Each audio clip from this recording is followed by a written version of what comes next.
Bom dia, boa tarde ou boa noite, depende do horário que você chegar para ver esse vídeo, ok? Aí eu fiquei pensando um pouquinho ontem a respeito daquela frase insana do atual inquilino do Planalto: cala a boca.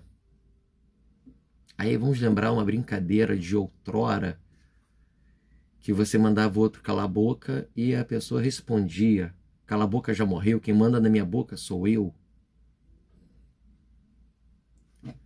Com isso, a gente vem a falar a respeito de uma coisa chamada censura. E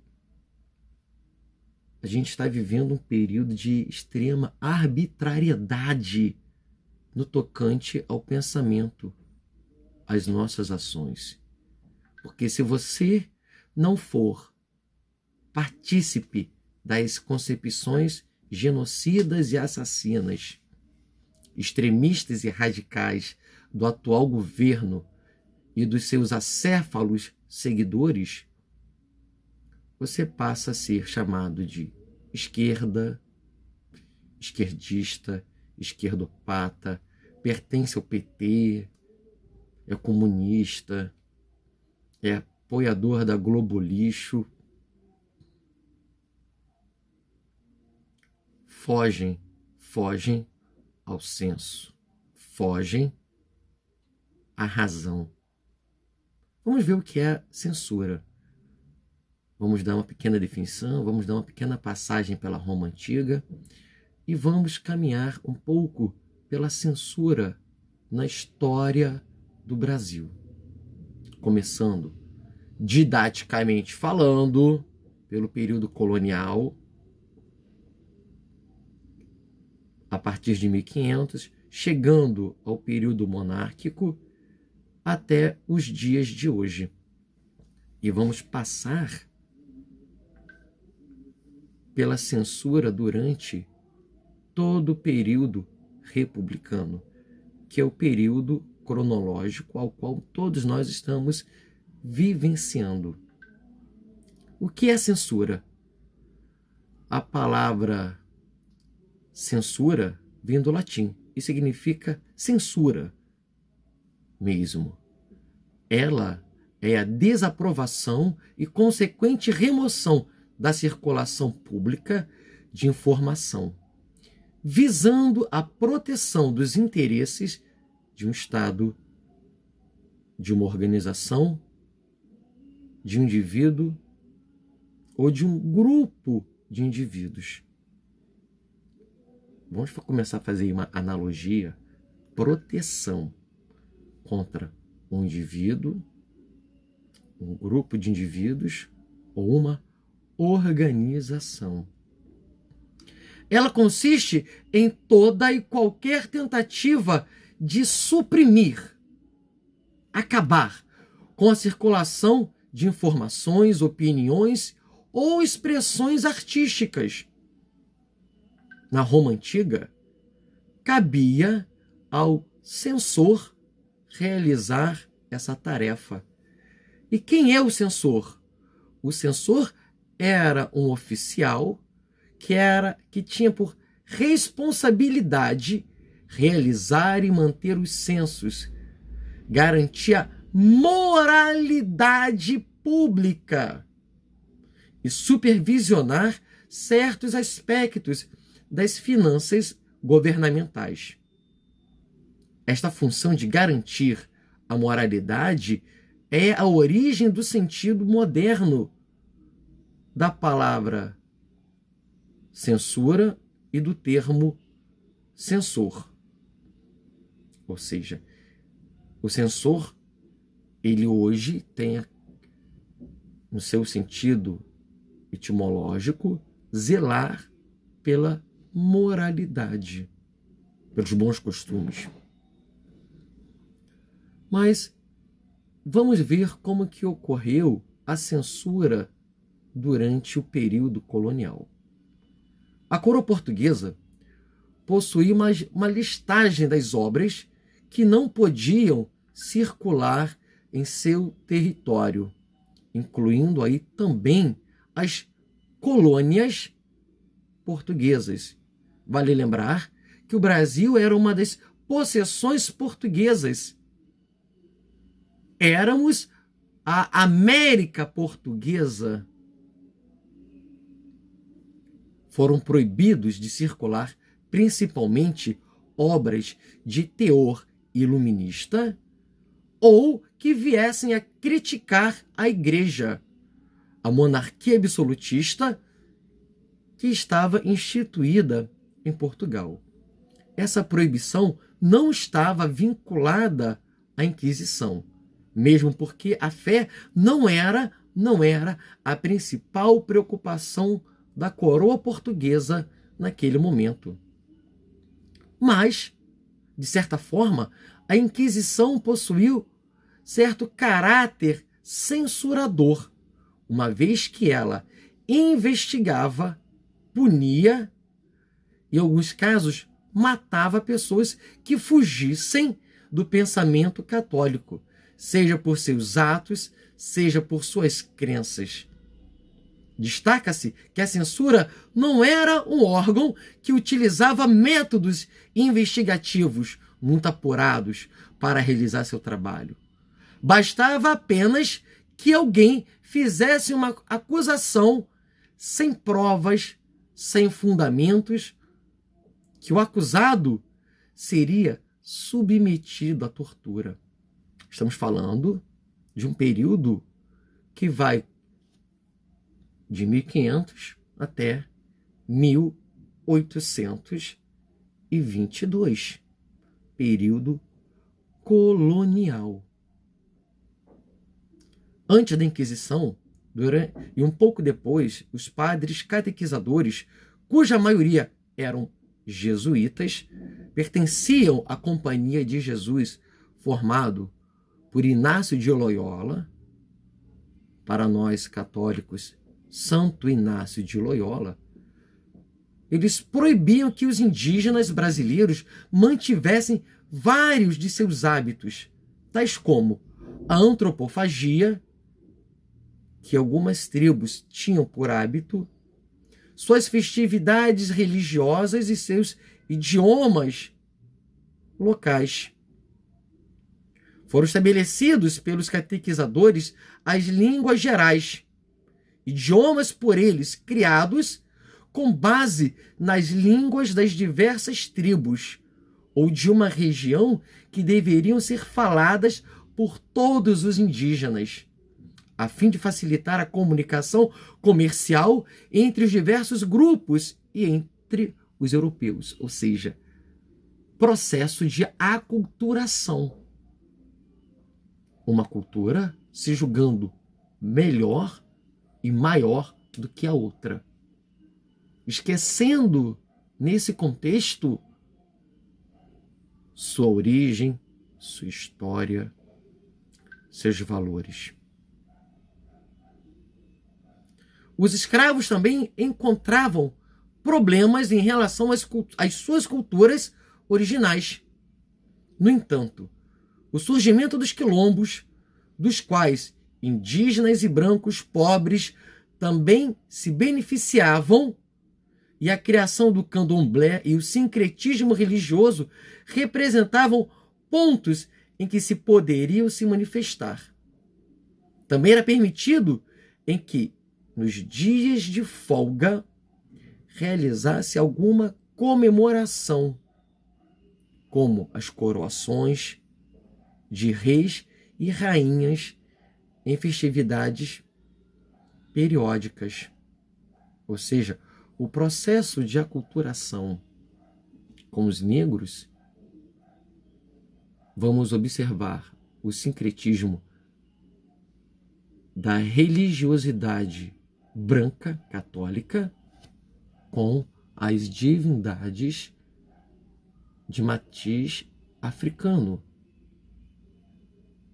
Vamos observar que os santos católicos passam a ser cultuados pelas religiões afro, as suas imagens com os nomes africanos.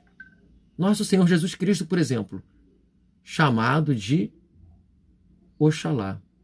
Nossa Senhora, Oxum. São Sebastião, Oxóssi. São Jorge, Ogum. Temos aí uma nova vertente religiosa em nosso país. A censura no período monárquico. Apesar do período monárquico brasileiro ser caracterizado por um regime liberal democrático, as características específicas do mesmo fazem com que o período tenha certas particularidades. Os movimentos de rebeliões facilmente repreendidos pelo Estado eram aqueles que defendiam a abolição da escravatura e o Estado laico. Ou o que é o Estado laico? Só para a gente refrescar a memória do povo. O Estado laico é onde não vamos ver a figura da religião presente no organismo administrativo. Ou seja, política e religião estavam dissociados, separados.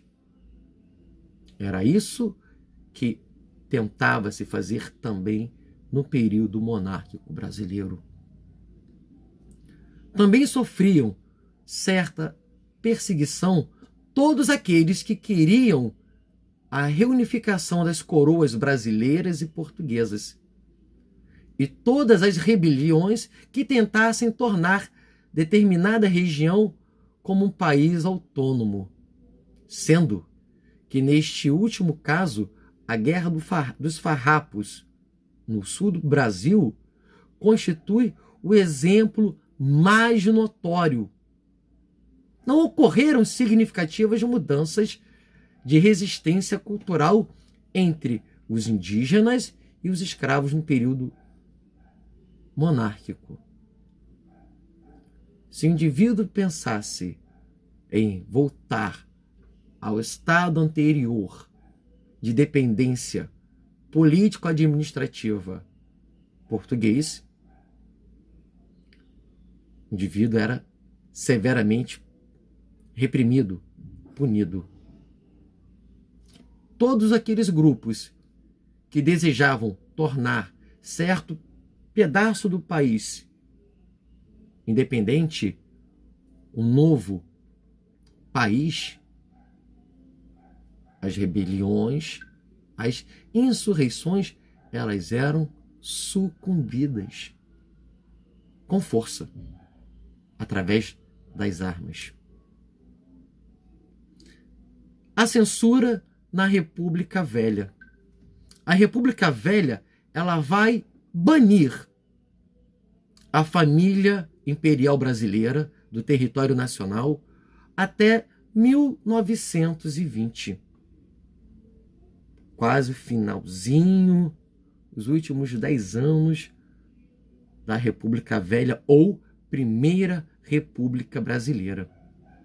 A República reprimia violentamente qualquer manifestação ou apoio de cunho monárquico.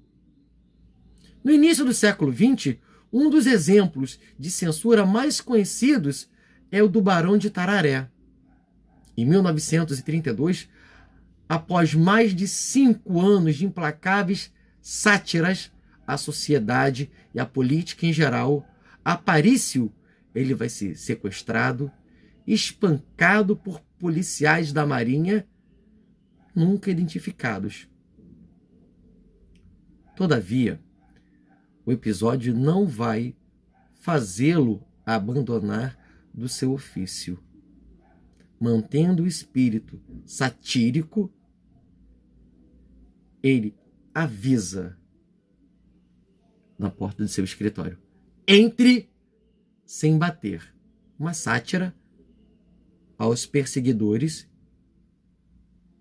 da sua concepção monarquista, de quem fazia crítica à República recém-implantada.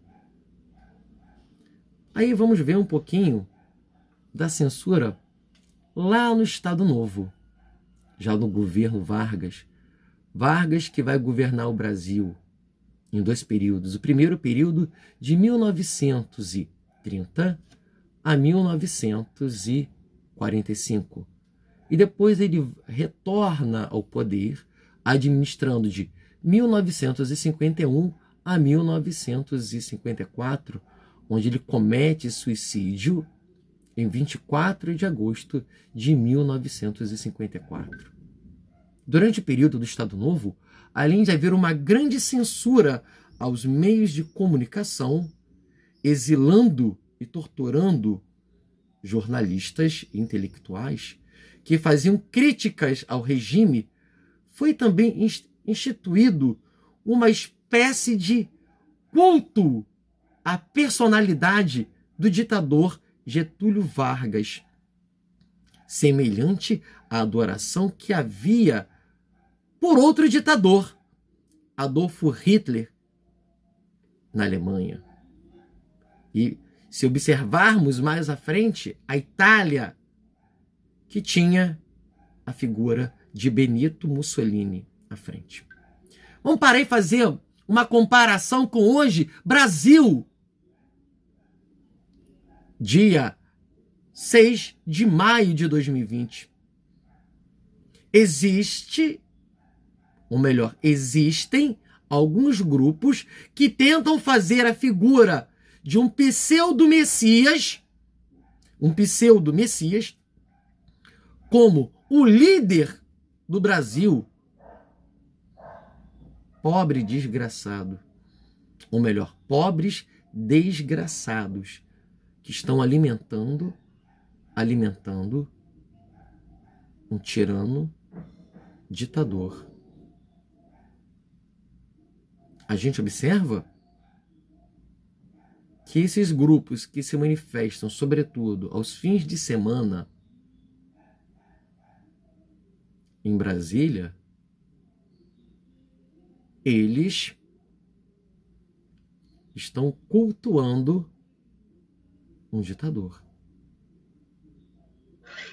Um acéfalo que vai nos administrar e que muitos idiotas estão batendo palma para ele. É perigoso.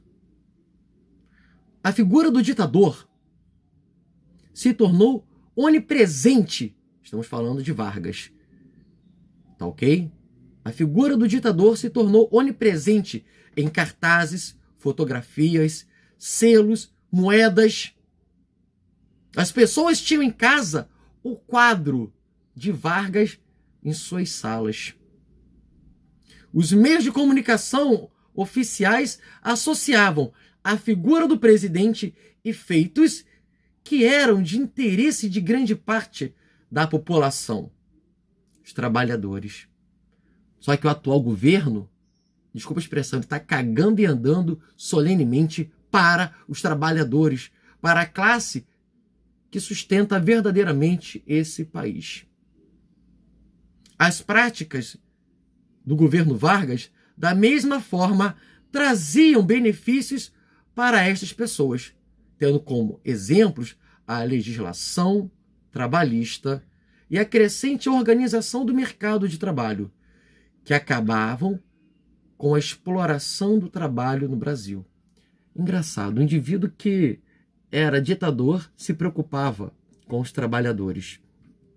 Entretanto, temos aí um filhote de ditador que não está nem aí para os direitos dos trabalhadores. Os direitos dos trabalhadores são totalmente desprezados e vilipendiados por ele. Em dezembro de 1939, é criado o Departamento de Imprensa e Propaganda, o DIP, que era encarregado do aparato de censura e da propaganda oficial do governo. Entre os meios de propaganda oficial estava a organização de cartazes enaltecendo a figura do presidente Vargas e todos os grandes feitos dele para o país. O DIP tornou obrigatório, olha que coisa linda, maravilhosa, Não estamos longe de acontecer isso no Brasil. Preste atenção.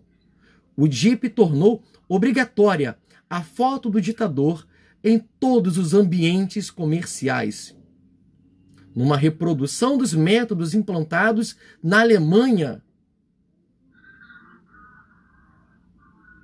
O que Hitler fez na Alemanha, Vargas faz no Brasil. Coube a Filinto Miller, chefe de polícia do Distrito Federal e notório torturador, tal missão: ser o gestor do DIP. Vale lembrar que durante a era Vargas, o Distrito Federal é a cidade do Rio de Janeiro, a atual cidade do Rio de Janeiro. Ok? Só para a gente ter a noção exata do local geográfico. Não era Brasília, pelo amor de Deus. Por favor. A censura executada pelo DIP, ela era eficiente. Agia em todos os segmentos da sociedade e muitas das vezes os censores eram pessoas respeitáveis da sociedade, que, envolvidos pelo clima da época, entregavam, até mesmo inconscientemente, as manifestações culturais que por acaso demonstrassem ideias contrárias ao governo e que eram severamente censuradas. Em 1940, o jornal O Estado de São Paulo teve sua direção dissidente ao governo toda destituída. E o jornal teve uma intervenção do DIP que vai durar até o final do Estado Novo. Isso em 1945. Ou seja, eles vão ter 5 anos da presença de censores dentro do seu próprio editorial. O DIP criou também cartilhas que eram distribuídas às crianças nas escolas e para parte da imprensa. Essas cartilhas enalteciam a figura de quem? Os feitos de quem? Coelhinho da Páscoa? Papai Noel? Não! Era de um ditador. Vargas.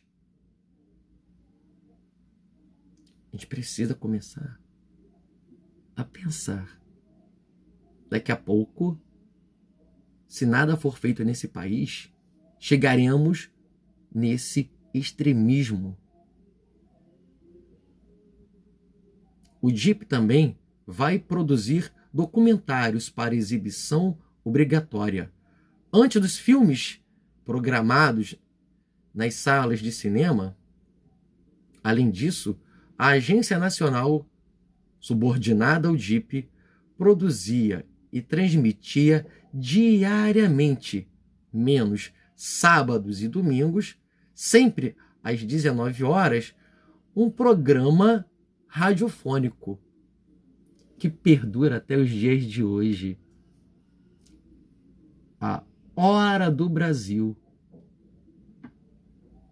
que era retransmitido simultaneamente por todas as emissoras de rádio do país. Hoje, esse programa ele tem um novo nome. Chama-se Voz do Brasil. Ele é obrigatório em todas as emissoras de rádio.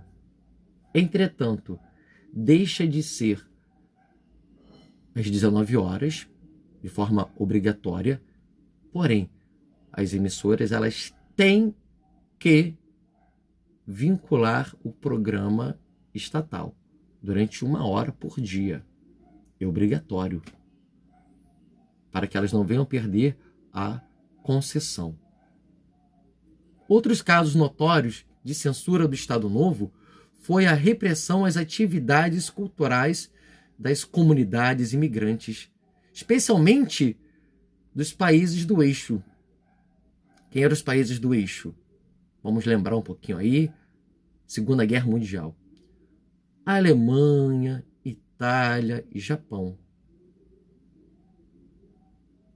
Toda manifestação cultural, a literatura destes 3 países eram proibidos durante o período do Estado Novo no Brasil.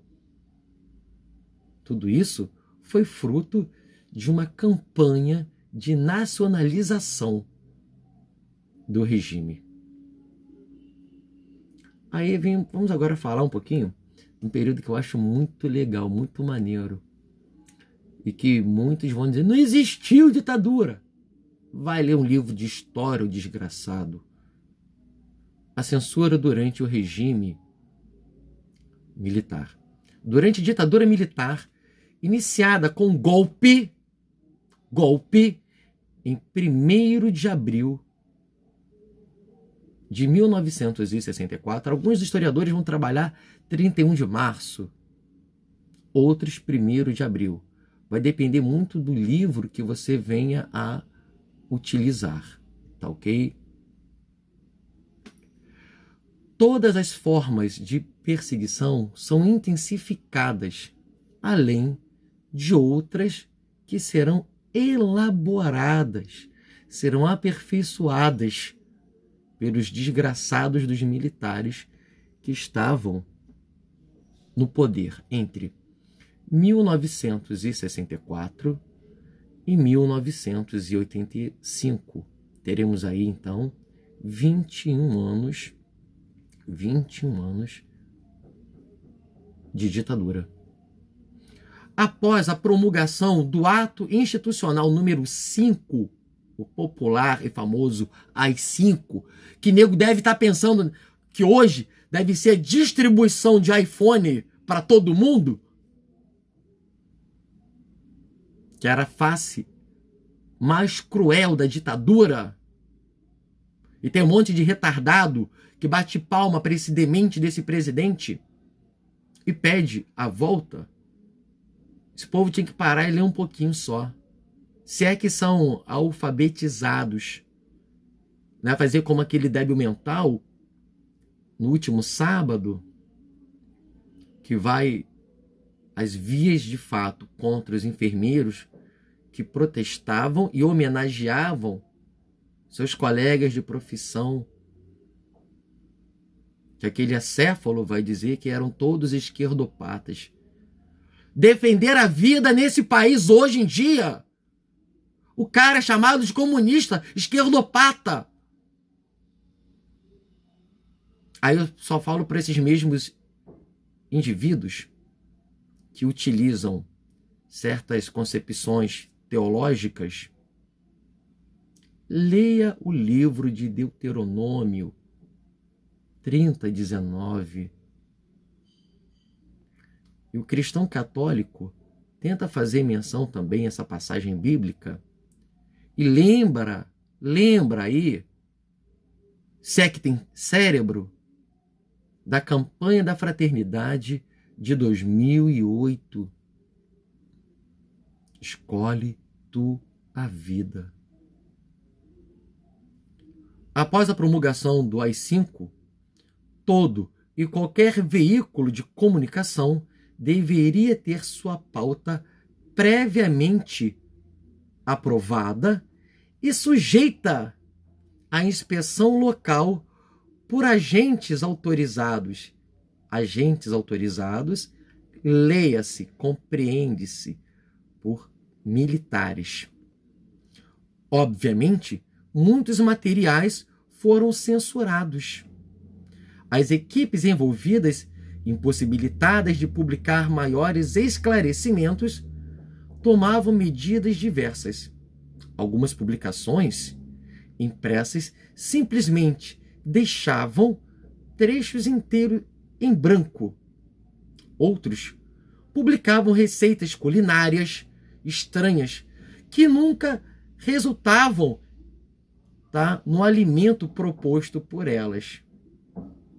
Além de protestar contra a falta de liberdade de imprensa, tentava-se fazer com que a população brasileira passasse a desconfiar das torturas e mortes por motivos políticos, que era desconhecido por grande parcela de nossa população. A violência do Estado como órgão administrativo era notada nos confrontos policiais e eram conhecidos, que desapareciam, mas não era possível a muitos imaginar as proporções de tudo isso. Aparentemente, o silêncio imposto em relação às torturas era para que menos pessoas se revoltassem e a situação se tornasse, então, incontrolável. Se a população viesse, ou grande parcela dela, soubesse das atrocidades do governo, poderia se revoltar. O povo não tem noção até hoje do seu poder, da sua força. Não a força física apenas, mas também a sua capacidade intelectual. O povo prefere falsos e utópicos mitos, que de mito não tem nada. Que de grande, desculpa, não tem nada. Além de censurar as torturas, muitas outras coisas também não poderiam ser vinculadas. Em setembro de 1972, eu vou fazer a leitura de um trecho de um telegrama que vai exemplificar como um diretor da sucursal de Brasília, do jornal O Estado de São Paulo, ele vai receber uma ordem direta. De ordem do senhor ministro da Justiça, fica expressamente proibida a publicação de notícias, comentários, entrevistas ou critérios de qualquer natureza, abertura política ou democratização, ou assuntos correlatos, anistia cassados ou revisão parcial de seus processos, críticas ou comentários ou editoriais desfavoráveis sobre a situação econômico-financeira ou problema sucessório e suas implicações. As ordens acima transmitidas atingem pessoas, inclusive as que já foram ministros de Estado ou ocuparam altas posições ou funções em quaisquer atividades públicas. Fica igualmente proibida pelo senhor ministro da Justiça a entrevista de Roberto Campos. Esses foram objetivos. Dessa forma, a imagem de uma estabilidade política e de uma nação que prosperava era mantida. Além da resistência que era ora camuflada, ora explícita da imprensa. Artistas vinculados à produção musical encontraram como forma de protesto e denúncia compor obras que possuíssem um sentido dual, um sentido duplo, tentando alertar sobre os atentados e tentando despistar a atenção dos militares, que geralmente descobriam que a música se tratava de uma crítica a eles apenas após a aprovação e sucesso entre o público. Eram retardados. Os militares, eles nunca conseguiram enxergar o óbvio. Não conseguem enxergar até hoje. Eles são pragmáticos, fechados em si próprios, cartesianos. Saiu dali da linha reta, eles são incapazes de perceber o que está ao redor. E desta maneira, diversos compositores, diversos músicos souberam com brilhantismo driblar a censura nesse país. Os letristas, eles eram exacerbadamente iluminados. Não chega nem perto desses lixos que nós vamos ouvir nos dias de hoje. Desculpa, mas a maioria das nossas músicas são lixo se compararmos as letras e as composições do período.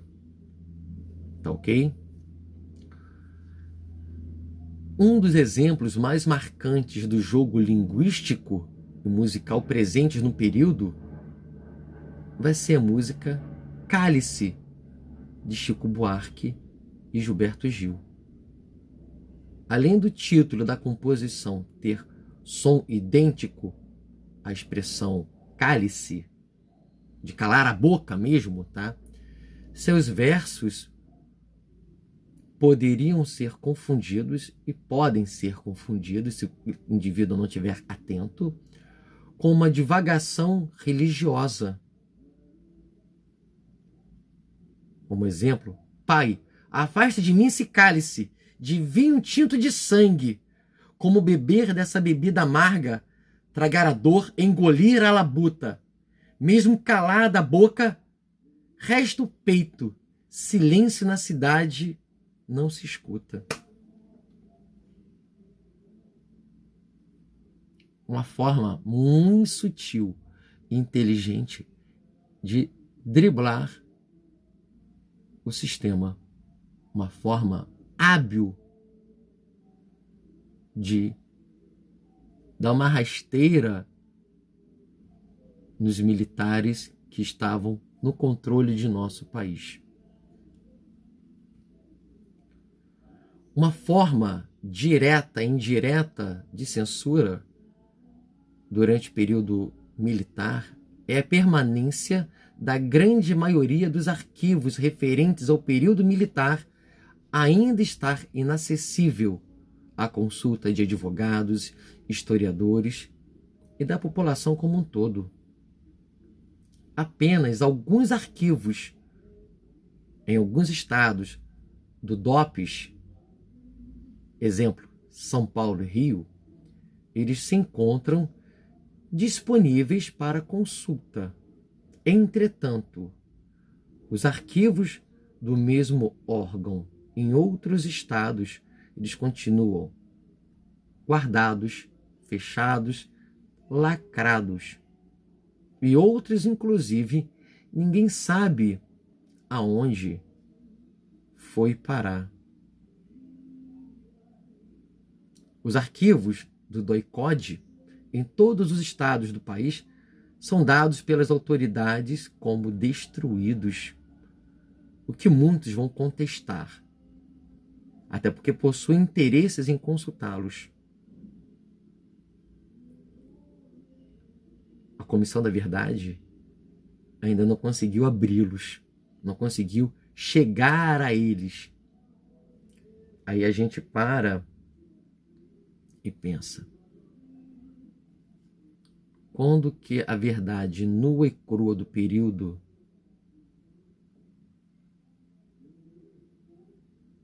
de 64 a 85 vai vir à tona? Ainda mais com um militar louco, insano no poder. Aí a gente começa agora a falar um pouco sobre um certo desgoverno. um desgoverno que começa em janeiro do ano passado, em janeiro de 2019. Desde que assume a presidência, o senhor Jair Bolsonaro, o Bolsoanta, ele vem produzindo inúmeros e quase que incontáveis problemas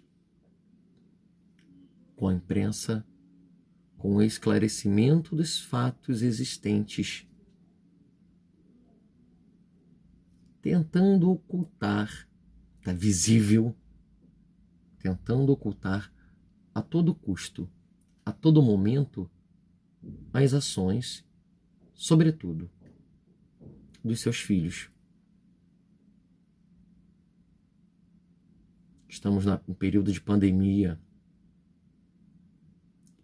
E o cara abre a boca como chefe de Estado, chefe de uma nação, e diz: é só uma gripezinha. Em outro momento ele vai dizer, quando questionado que as pessoas estão morrendo, e daí? Outra fala tosca: não sou coveiro. Ontem, 5 de maio, ele abre a boca e manda 2 pérolas. Cala a boca. Cala a boca. Cala a boca já morreu. Ele é um indivíduo despreparado, desqualificado.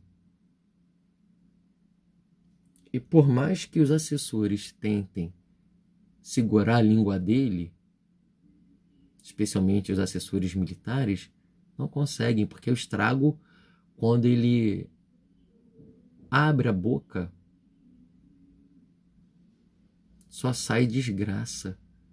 O pior é triste. Há muitos indivíduos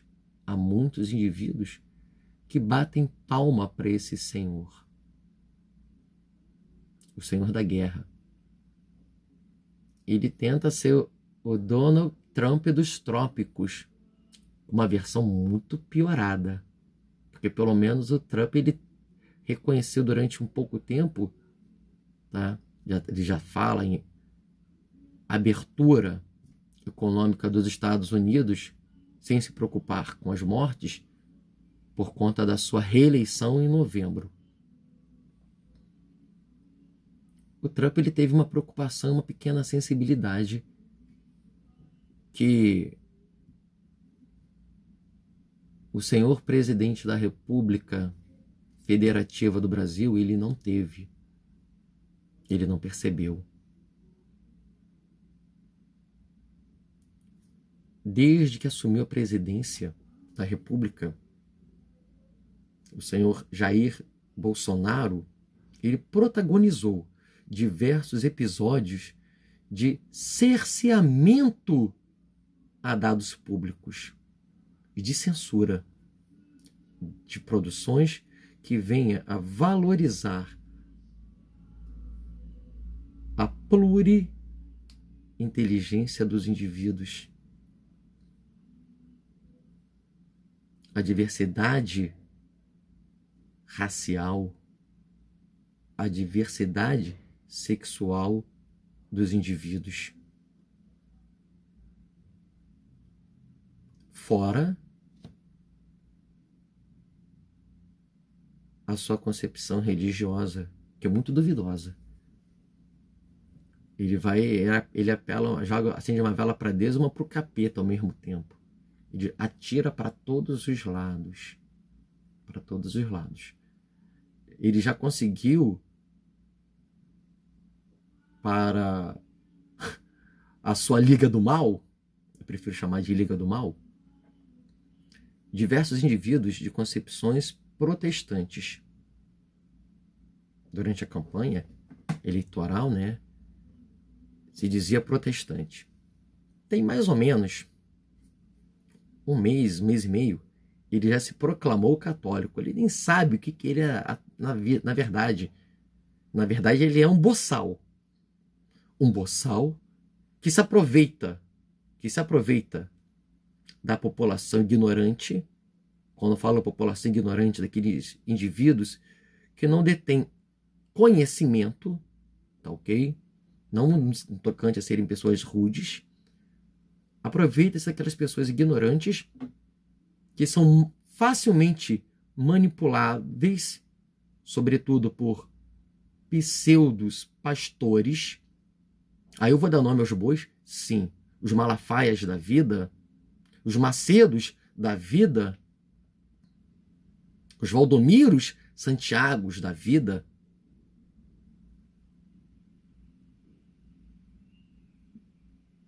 Viva a teologia da prosperidade, né?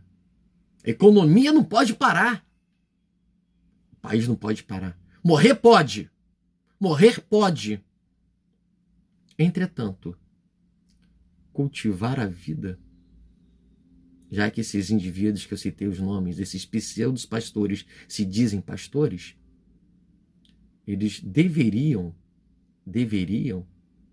se preocupar com a preservação da vida e não manter a cultura da morte, do ódio.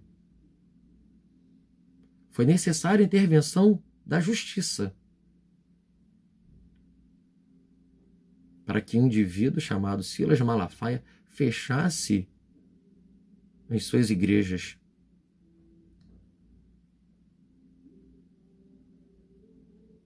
Desprezo total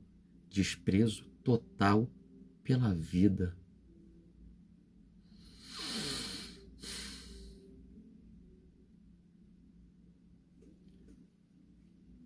Ele, o senhor presidente e seus ministros, criticaram a divulgação dos dados dos desempregos, desmatamento, das drogas.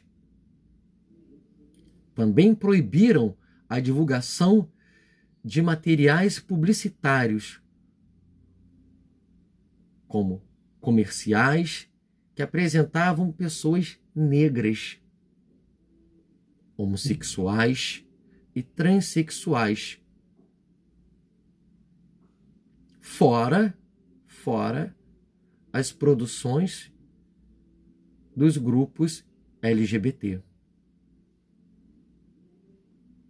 Essas e outras ações de censura, juntamente com a escalada da violência em seus discursos,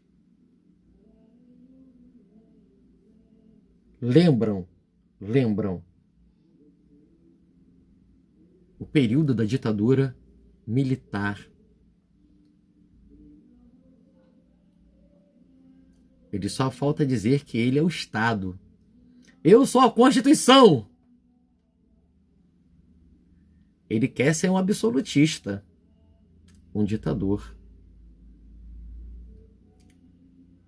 Tá complicado. Quando ele se irrita ontem, 5 de maio, com os jornalistas que perguntam sobre a troca do superintendente da Polícia Federal no Rio de Janeiro, ele simplesmente vai dizer: cala a boca, não perguntei nada. E manda calar a boca de novo. Gente, censura. Censura. Apenas vai ser somado, apenas será somado esse episódio à extensa lista de ataque a jornalistas e aos veículos de imprensa. No próprio domingo, dia 3, um repórter foi agredido física e verbalmente pelo seu gado Gado, para quem não sabe, é a forma pejorativa, irônica, pela qual os seguidores do senhor presidente é chamado. Os seguidores do senhor presidente, ora eles são chamados de gado, ora eles são chamados de bolsomínios. Tá ok? O pacote de maldades dele parece que não acaba. Quando ele abre aquela boca, só sai besteira, asneira, desgraça. É a cultura da morte que ele prega. O que me deixa assustado, como diria Martin Luther King, não é o grito dos maus, mas é o silêncio dos bons.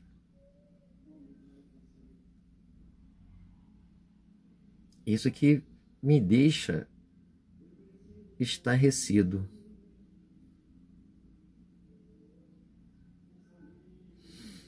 O presidente responde justificando sua missão de preservar valores cristãos, tratar com respeito a nossa juventude, reconhecer a família como unidade que tem que ser saudável para o bem de todos.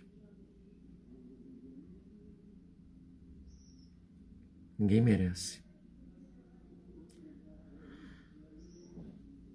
Ainda que diga de forma retórica não se tratar de censura, ele assume na prática a censura e dobra a aposta. O que vai dar para ele toda essa petulância é a certeza de parte considerável da população.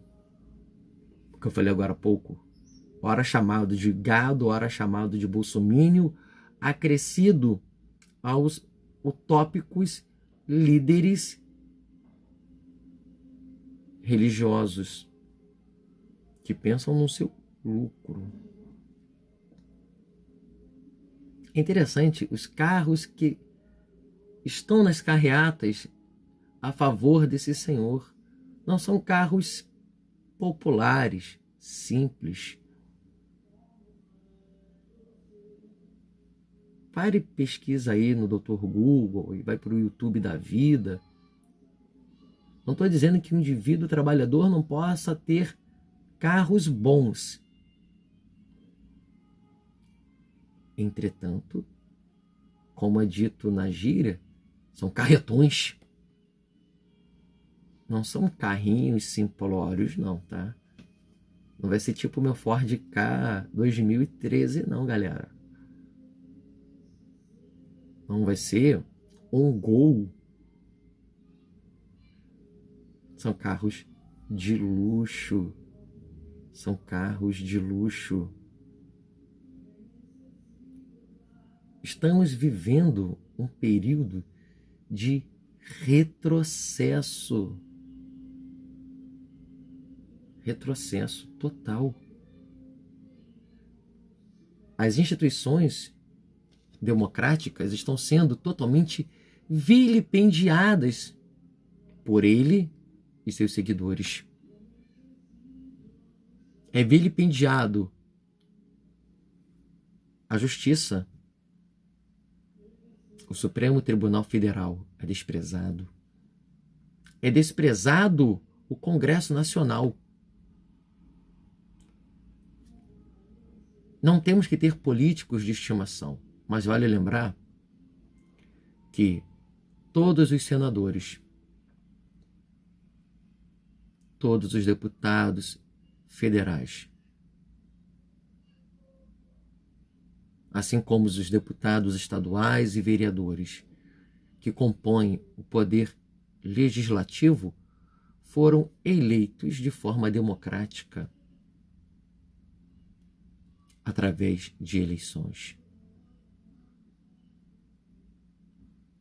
O poder executivo, nas figuras dos governadores e prefeitos, que bancaram literalmente o isolamento social, ele vai desprezar, vai dizer que os governadores e prefeitos são irresponsáveis. Aí semana passada ele vem com aquele discurso através do novo ministro da Saúde, dizer que foi uma ação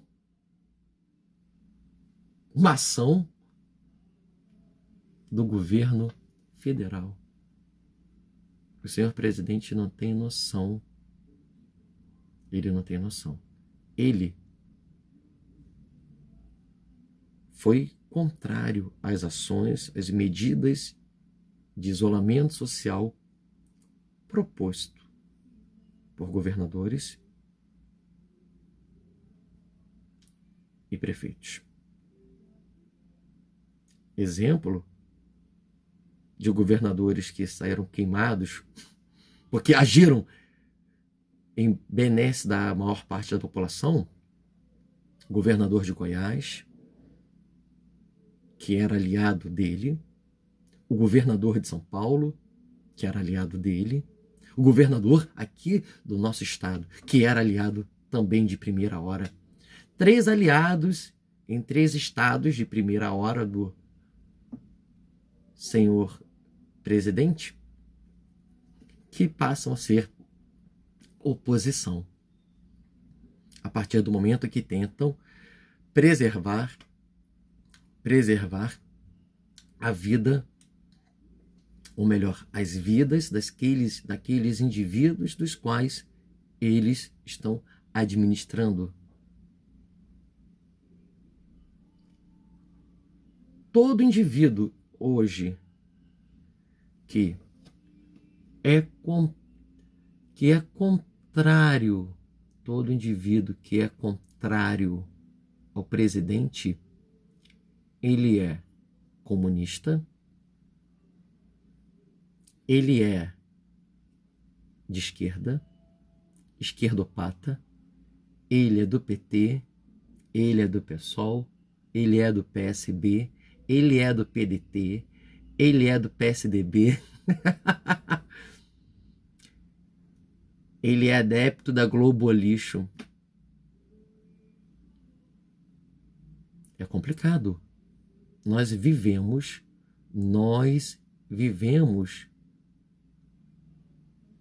à beira de uma ditadura. Precisamos defender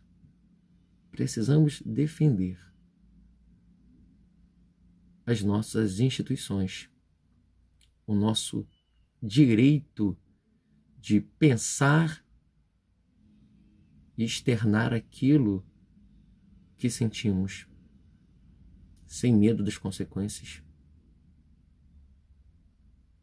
Chegaremos a um ponto daqui a pouco aonde pensar de forma contrária ao governo, você será processado.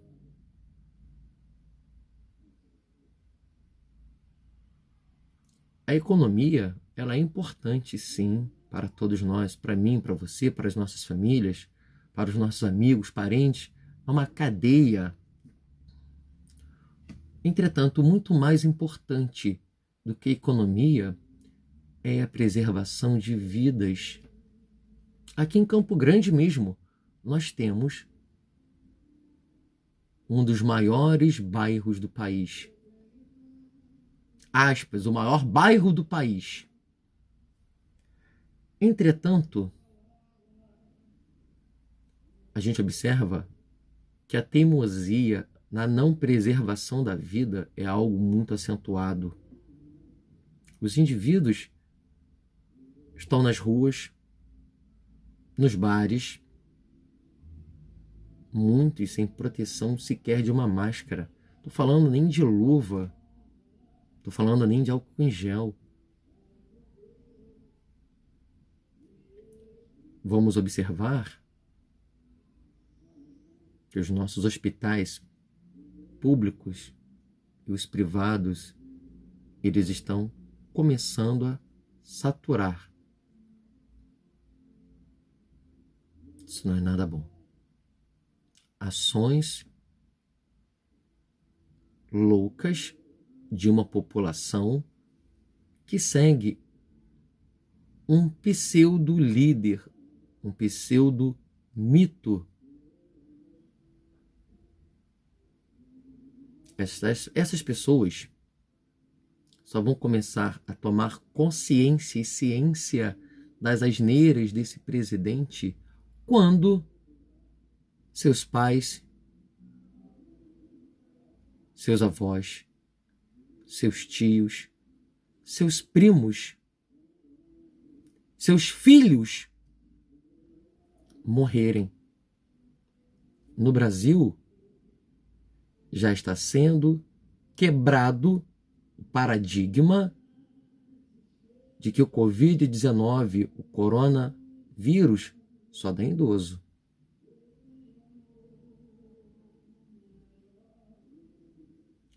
Grande percentual das pessoas contaminadas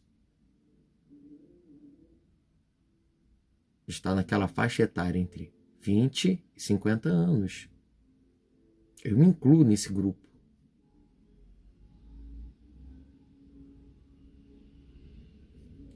Crianças pequenas morrendo, recém-nascidos, bebês. E ainda tem gente que espalha fake news dizendo que os caixões estão vazios. Está vazio, sabe de quê? É de amor à humanidade. A sociedade brasileira, ela vive um tremendo desamor. Preferem seguir um líder que não é líder, é um assassino, é um genocida. E você que apoia genocida, assassino, você gostando ou não, você é genocida e assassino tal qual ele.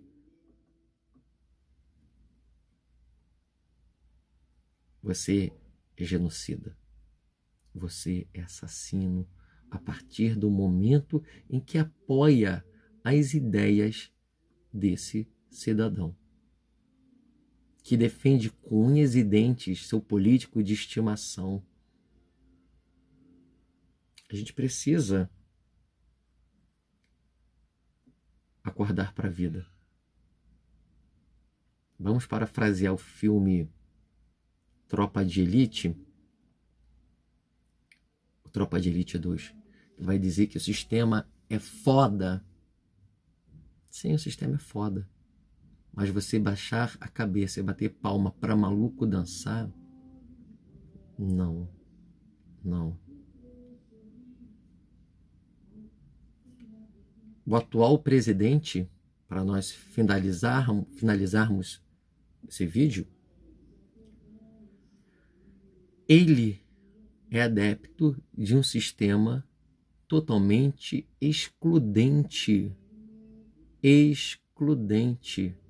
E daí, se morrer, queria ver que se fosse a mãe dele, os irmãos, um dos zeros que ele tem aí, 01, 02, 03, 04, e a fraquejada, coitada da garota, se fosse um dos filhos dele, um parente dele morto pelo Covid-19, se ele manteria essa mesma postura de arrogância. Usemos um pouco a nossa massa encefálica. E você que deixou seu cérebro cair apoiando esse cidadão genocida, dá tempo de você ainda pegar, inserir novamente sua caixa craniana ou pedir ajuda para que alguém lhe auxilie de forma bem lúcida. Você que não sabe o que é o AI-5, estuda um pouquinho, tá bom? História do Brasil. De forma específica,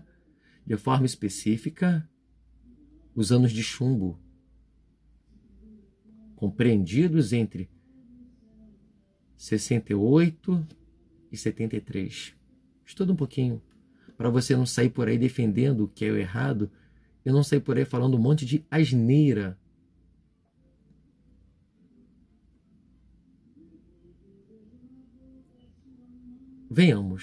Venhamos a defender a democracia e as nossas instituições, apesar dos pesares, apesar de termos um ditador, um semiditador no Brasil. Fique com Deus. Boa tarde. Boa noite ou bom dia.